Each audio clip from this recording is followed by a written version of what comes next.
Before I introduce our first speakers for today, I'm going to explain their relevance and take stock of where we are as an industry. And as part of this, I always think it's worth reminding ourselves we start from a position of strength, with 40 million listeners across the UK and a record share of audience listening time. And we're rightly proud of this performance. And interestingly, here in the Northwest, audiences have grown at an even faster rate, up by a remarkable 24% in the past 4 years, now reaching 4.7 million people across the region. An incredible achievement that reflects the fantastic choice and quality that's available. It's all the more impressive when you consider the competition that now exists from podcasts and streaming platforms as part of that much broader commercial audio market. But the good news is that overall listening is also expanding, with ad-funded audio up by more than 23% since 2018, according to this Radar Midas data. We also know from Radar Midas that the vast majority of these listening hours are accounted for by live radio, with 56% on broadcast platforms like DAB and FM, and a further 28% to linear radio via IP, so connected platforms like smart speakers, with 11% to ad-funded podcasts and 5% to streaming platforms. Last year at Tuning In, we published some new analysis, Tuning In North, we published some new analysis of this data from the consultancy MTM. This showed very clearly how broadcasters lead the way in reaching audiences across commercial audio. In fact, commercial broadcasters provide access to around 90% of UK commercial audio listening. And in the past 12 months, we've seen broadcasters expand their operations even further beyond linear radio.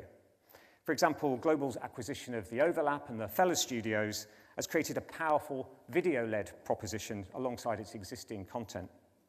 And Bauer continues to expand its own original podcast offering, and we'll be hearing more about that shortly, while securing new partnerships with major international platforms like SiriusXM from the US.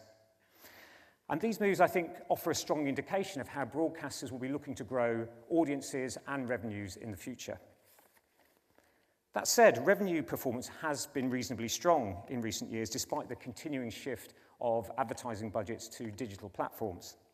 In fact, revenues for commercial broadcasters were up to a record, have grown by 100 million over the past 10 years, with commercial radio reporting record revenues of 747 million in 2025, despite quite challenging economic conditions. That's been driven by stable broadcast income, as well as strong growth in digital formats, particularly those sold through platforms like DAX and Audio XI, which we'll also be hearing about shortly. What I think this shows is that audio remains in rude health, and there's a lot to celebrate. However, we also know it's a tough market out there with lots of uncertainty in the broader economy, especially given recent world events. So we certainly can't afford to rest on our laurels, and that's why building on our effectiveness evidence is vital. We've said it before, we'll say it again, commercial radio has more publicly available effectiveness evidence than any other media. You only have to visit Radiocentre's website to get a sense of the range of resources that we have available.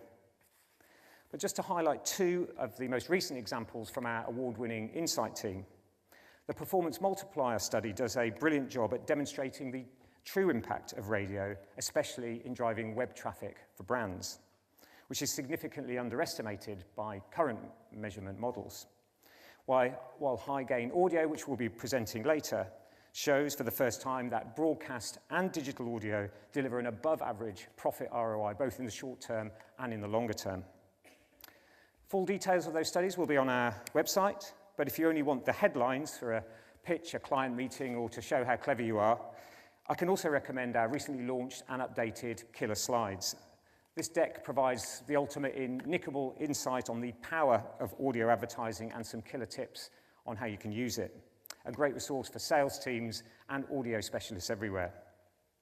So audio's effectiveness and its broader impact are pretty well established. But we can't just expect those rational arguments to cut through unless we're also out there spreading the word by marketing the medium audio to advertisers, developing our own ad campaign with audio at its heart, supported by targeted out-of-home sites, included here in Manchester. And as you might have heard, this campaign uses slices of everyday life, voiced by the brilliant Diane Morgan, also known as Philomena Kunk, challenging brands to get on board and amplify their advertising. Have you noticed the way fans shout at football matches? Oh, wake up! That's because conveying your message with sound is the most effective way to communicate to the players on the pitch that they're rubbish. And this works in advertising too. You see, research shows how brands that use radio to amplify their advertising are 49% more likely to get noticed. See radio differently at radiocentre.org. So we've had a great reaction to this so far, and it's enabled us to shout about audio in a bit of a fun way, but also backed up by those rational messages and advice for advertisers. Of course, research and marketing that we do at Radiocentre around audio doesn't focus solely on effectiveness for advertisers. We also work to demonstrate the public value of commercial radio, and there's certainly no shortage of evidence or examples of the valuable role that radio plays in the lives of millions, whether that's providing companionship, supporting economic growth, providing trusted news output, or supporting charitable causes. These benefits are what make commercial radio a force for good, and we launched another new report last year that highlighted this public value role. And while that was aimed principally at policymakers, it also serves as evidence for advertisers who are understandably concerned about the context of their brand message and would rather be associated with a media platform that's trusted and valued by its audience. Now, being trusted and trustworthy and regulated can sometimes sound like a bit of an afterthought and something that an advertiser should really be able to take for granted. But if there's one thing that we've also learned in the past year, it's that not all media choices offer the same level of trust, transparency, standards, and public value as audio. For example, there's growing evidence of the harm caused by social media, from its deliberately addictive design to weak content moderation and mental health impacts. Not to mention its questionable business practices, including monetizing billions from fake ads. Recent court rulings in the US, where Meta and Google have been found liable for the harm that they're causing, have been described as a landmark and a potential turning point, and they really should be. But it also feels a bit like we've been here before. And despite these issues, investment in social media keeps growing. In the UK alone, ad spend on social media grew by 21% in 2025, up to a new high of £11.5 billion, 28% of digital spend and around 24% of all UK ad spend. What's more, the majority of advertisers, around 57%, say they expect to spend more on digital ads in 2026, and only 4% say they expect to spend less. Now, that's the reality, and I make this point not to criticise advertisers, but to highlight the opportunity to shift at least some of this budget into more trusted, and we would say effective, media. Because if not now, then when? Part of the challenge, though, that I also recognise is the way we all become to rely on tech platforms for lots of reasons. And while radio and audio isn't quite as commercially entwined with Meta and Google and Amazon, it has become reliant on them in other ways. For example, more radio listening than ever is now powered by voice-activated smart speakers such as the Amazon Echo and Google Nest. And while these devices offer many functions, a lot of the time they are just being used as clever radios. According to Radar, the vast majority of listening time on these devices, around 70%, is to live radio. And radio is sort of embracing and expanding on the opportunities in this area, with new services and addressable advertising solutions. And these opportunities are only likely to grow when you look at the total share of radio listening now happening online, up to 30% of all advertising and more than doubling in the last 5 years. And it's smart speaker listening, the orange shade in this chart, that appears to be driving this growth. This now accounts for 19% of all radio listening and the majority of online listening. As a result, radio has become even more dependent on tech platforms, particularly Amazon and Google, to reach audiences. And while these relationships have been pretty positive so far, this creates real risks for the future. For example, what if the platforms look to exploit their position and start charging to carry radio, or limit access to UK radio and divert users to their own content. And what happens if Amazon decides it wants to start inserting ads around radio content?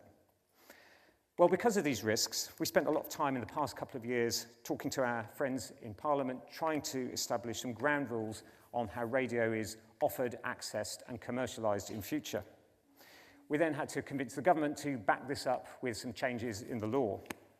And following a lot of hard work, we managed to secure support for radio in the government's Media Act.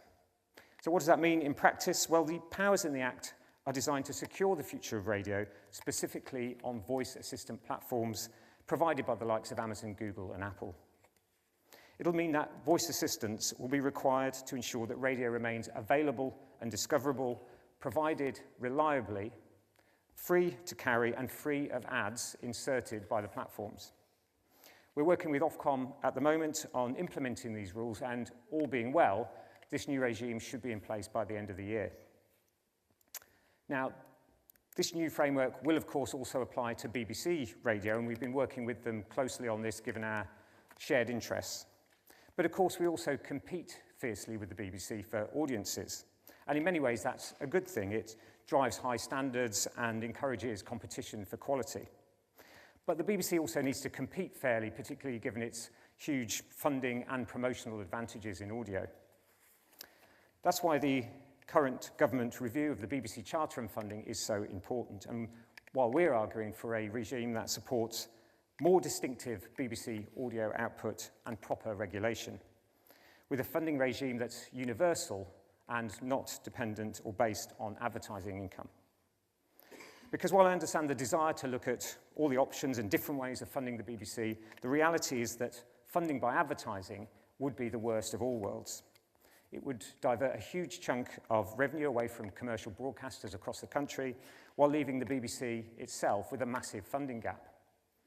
We asked the economic consultants Compass Lexicon to model how much ad revenue BBC radio services could realistically hope to attract, given their audience size and demographics.